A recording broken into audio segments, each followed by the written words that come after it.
বৈষম্যহীন, যে আল্লাহর সূর্যের আলো এবং তাপ জাতি ধর্ম বর্ণ গোত্র নির্বিশেষে সকলে পায়।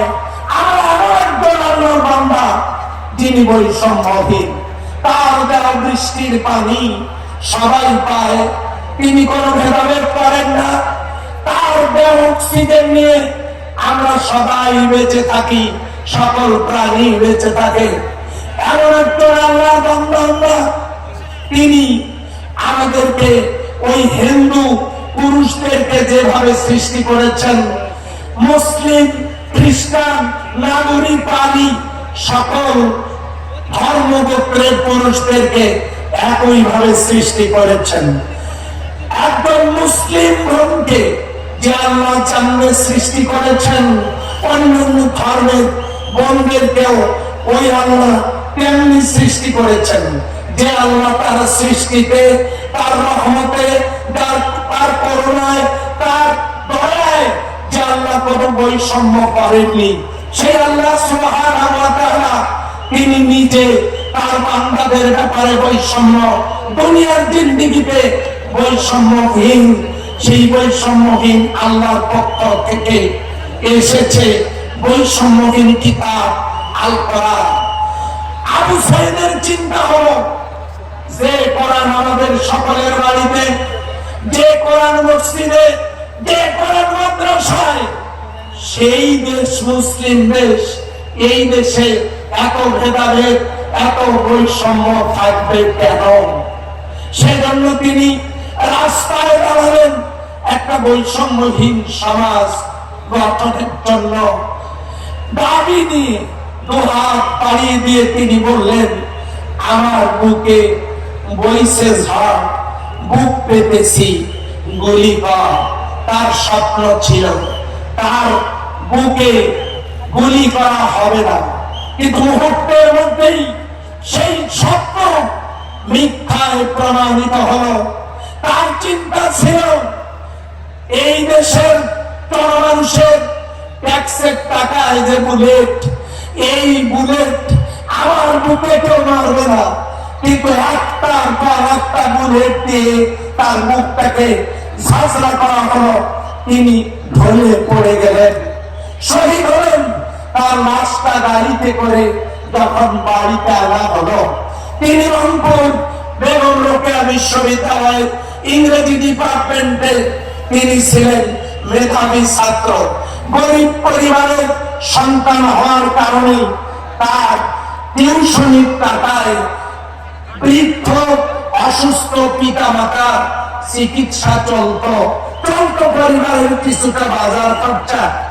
আর সে আবু সাইদ শহীদ হওয়ার পর গাড়িতে করে তার লাশ যখন বাড়িতে আনা হলো, তার বাবা তিনি অবাক, এই গাড়ি থেকে, কিন্তু দেখা গেল সেই গাড়ি থেকে নামানো হচ্ছে তারই কলিজার টুকরা সন্তানকে।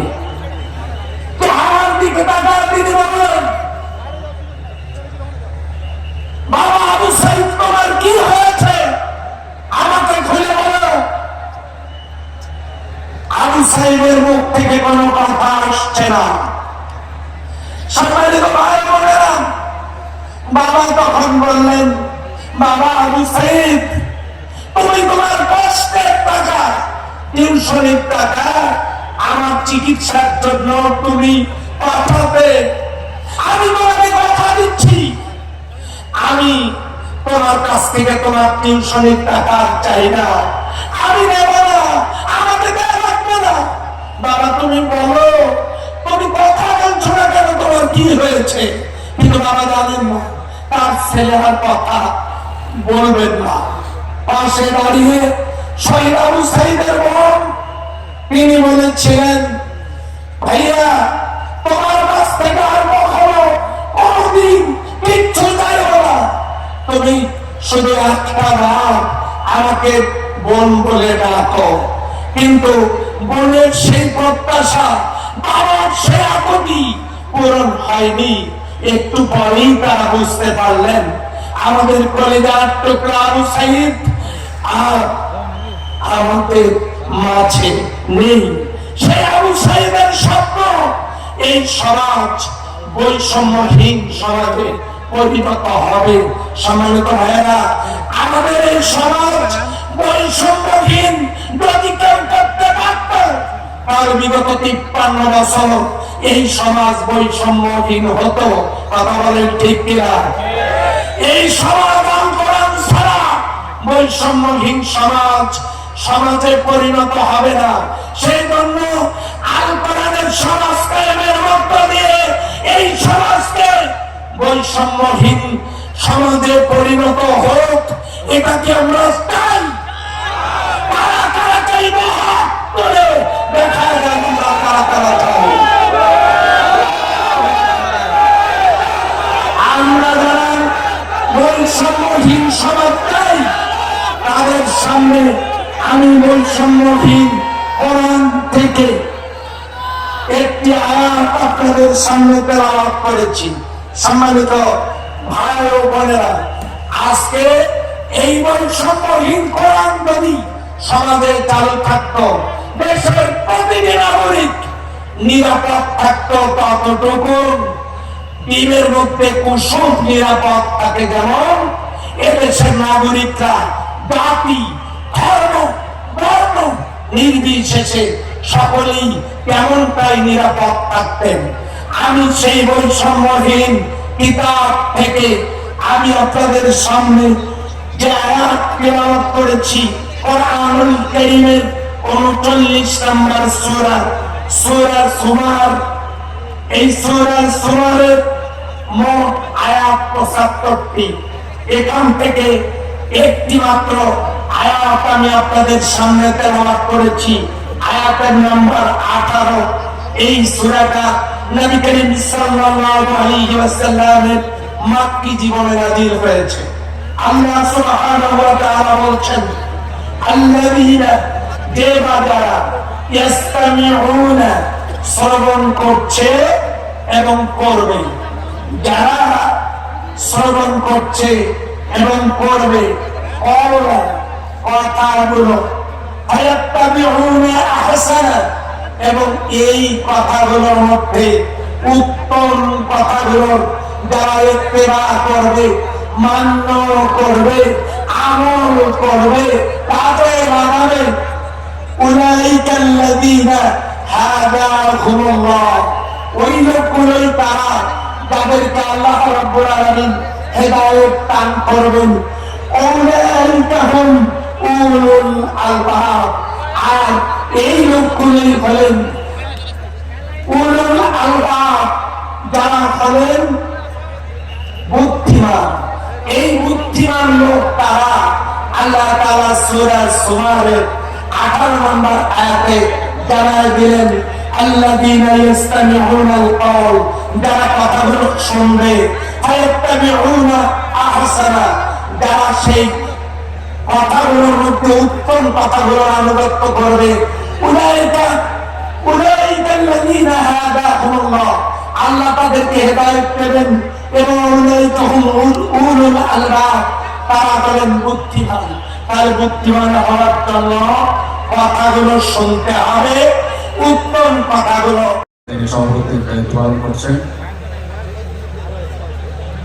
অধ্যাপক মাওলানা আবু জাফর রিফাঈ, চেয়ারম্যান জাবেরুল নূর ফাউন্ডেশন, সদস্যদের নেতৃবৃন্দ, আগত তৌহিদি জনতা, আমরা সমস্যা কালামের রব্বানি থেকে তেলাওয়াত শুরু করছি। আউযু বিল্লাহি মিনাশ শাইতানির রাজীম।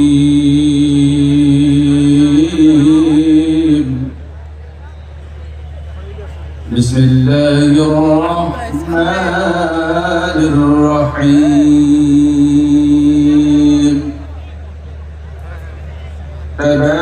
তাবারাকাল্লাযী বিয়াদিহিল মুলক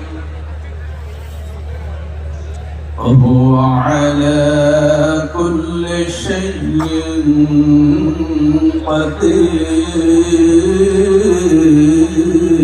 قدير. آمنت بالله. وقال النبي صلى الله عليه وسلم تدارس العلم شاطر من الليل خير من إحيائها، أو كما قال عليه الصلاة والسلام.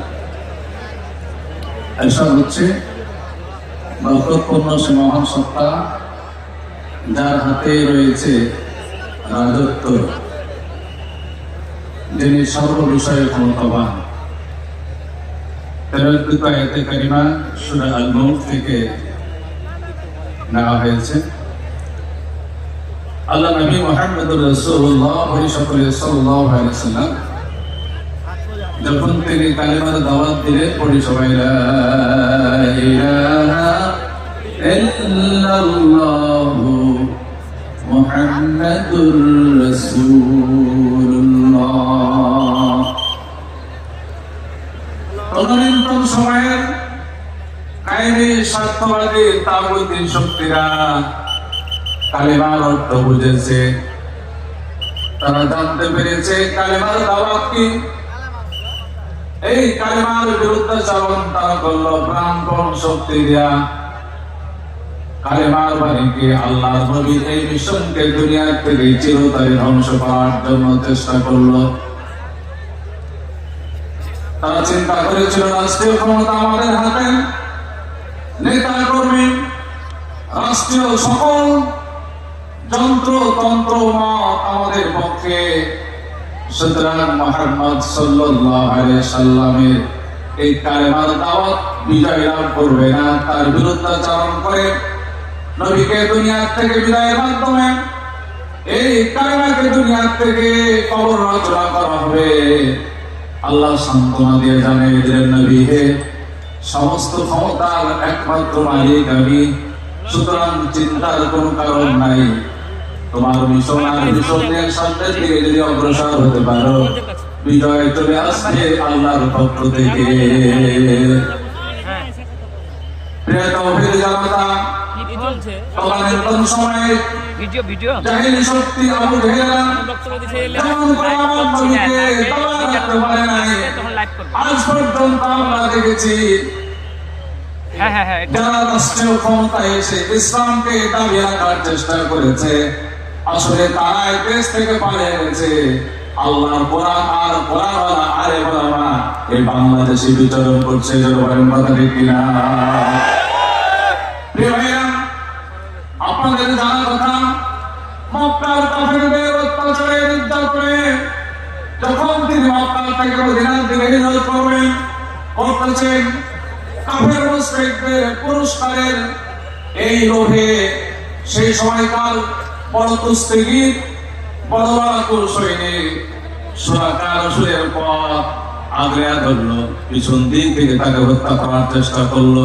বারবার চেষ্টা করার পর যখন পারল না, শেষ পর্যন্ত নবীকে গিয়ে বলল, ইয়া রাসূলুল্লাহ, আমি তো ফিরে যেতে চাই, চলে যেতে চাই, কিন্তু আপনার পক্ষ থেকে আমার জন্য কি পুরস্কার আছে আপনি কি জানাই দিবেন?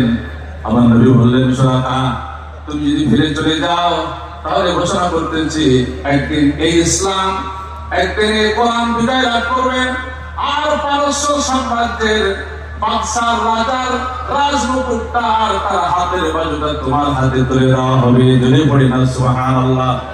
প্রিয় ভাই সকল তাওহীদে জনতা, আমার ভাইরা বোনেরা, সেই দিন আল্লাহর নবীর ক্ষমতা ছিল না, বরং নিজের বাড়িতে যাওয়ার থাকার সম্ভাবনা ছিল না।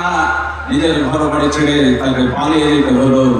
আল্লাহর নবীর মিশন আর মিশন, তার পরিকল্পনার সঙ্গতা থাকবার কারণে আল্লাহর প্রতি অবিচলতা সাহায্য আসবে চিন্তায় তিনি ঘোষণা করলেন, সরকার তুমি অপেক্ষা করো, একদিন সে পারস্য সাম্রাজ্যের রাজমুকুটটি তোমার মাথায় তুলে দেওয়া হবে। প্রিয় বান্দাগণ, আল্লাহ নবী প্রদান করলেন, আল্লাহ পাক দুনিয়া থেকে চলে গেলেন। হযরত হুরায়রা বলে, মুসলমানেরা ঠিক বাস্তবায়ন করল রাসূলের কথা। সুতরাং তাওহীদ জগৎকে বলতে চাই, যারা আমাদেরকে এই দেশ থেকে কোরআনের বিধানকে তাড়িয়ে দিতে চাই, আর আমরা মুসলমানদের চিন্তা চেতনা যদি থাকে, আমরা আমাদের জীবনকে, আমাদের মরণকে যদি আল্লাহর জন্য নিবেদন করতে পারি, তাহলে আমাদেরকে অবশ্যই আল্লাহর সাহায্য আসবে। আল্লাহ রাব্বুল আলামিন ঘোষণা করলেন, কুল ইন্না সালাতি ওয়া নুসুকি ওয়া মাহইয়ায়া ওয়া মামাতি লিল্লাহি রাব্বিল আলামিন। নবী বলে দাও, আমার জীবন, আমার মরণ, আমার কুরবানি, সমস্ত জিনিসগুলো আল্লাহর জন্য নিবেদন করলাম। আজকে আমাদের অসংখ্য ইউনিফর্ম পরা আমাদের ভাইরানদেরকে দেখতে পাচ্ছি। সকল তৌহিদি জনতাকে জিজ্ঞেস করতে চাই, আমার প্রিয় ভাইরা, আমাদের বাংলাদেশ সরকারের আর্মি, র্যাব, পিডিআর, পুলিশ বা যে কোনো বাহিনীর পোশাক যদি পুরাতন হয়ে যায়, জুতা যদি ছিঁড়ে যায়, সরকারের ঘরে জমা দিলে পরে বাংলাদেশ সরকার আবার নতুন জুতা, নতুন পুরাতন পোশাক পরিবর্তে নতুন পোশাক সরবরাহ করে থাকে। আমার প্রিয় জনতা, তৌহিদি জনতা, আল্লাহর দাওয়ায়ে হাত, আল্লাহর দাওয়ায়ে পা, আল্লাহর দাওয়ায়ে জবান, আল্লাহর দেওয়া অর্থ আল্লাহর রাস্তায় যদি কুরবানি করে দিতে পারি, অবশ্যই আল্লাহর ওয়াদা জান্নাতে হবে। আবার আমরা নতুন হাত পাবো, নতুন পা পাবো, নতুন সম্পদ ঐশ্বর্যময় আল্লাহ রাব্বুল আলামিনকে আমাদেরকে ঢেলে দিবেন। যদি বলেন তো আমাদের এই জীবন মরণ কার জন্য? যদি বলেন কার জন্য? প্রিয় ভাইরা, এই জীবন আমরা উৎসর্গ করতে চাই আল্লাহর শিক্ষা দেওয়া কথা, ওমা খালাকতুল জিন্না ওয়াল ইনসা ইল্লা লিয়াবুদুন। আমাদের জীবন যেন হয়, আমাদের মরণ যেন হয় আল্লাহর জন্য। প্রিয় ভাইরা, সর্বশেষ কথা বলতে চাই, আজকে এই বিশাল আয়োজন, আজকে পথে ঘাটে আসতে লেগে অনেক মানুষ মন্তব্য করতেছে কেবলমাত্র যারা ইসলাম মানে, যারা ইসলামকে পার্লামেন্টে নিয়ে যেতে চায়, কোরআনকে যারা বসাতে চায় বাংলার পার্লামেন্টে, এবং তাদের দ্বারা সম্ভব এত সুন্দর একটি আয়োজন করা। আমরা দেখেছি যাদের বিধানের সংবিধানে কোরআন নেই, তাদের দ্বারা এত বিশাল বড় আয়োজন করা সম্ভব হয় না। ছোট্টখাটো প্রোগ্রাম হয়ে তাদের চেয়ার চালাতে হয়, মারামারি হয়, পিটাপিটি হয়।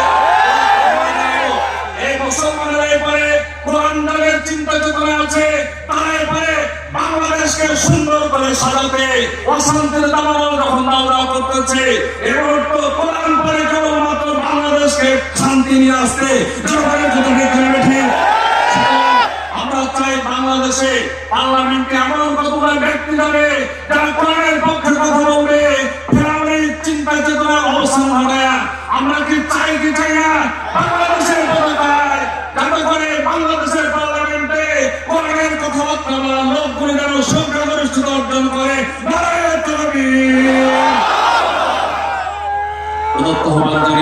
আমরা সকলে এক একজন কোরআনের পক্ষের সৈনিক যেন হতে পারি, এই আহ্বান জানিয়ে সংযুক্ত আলোচনা শেষ করছি। আমিন। আসসালামু আলাইকুম ওয়া রাহমাতুল্লাহি ওয়া বারাকাতুহু।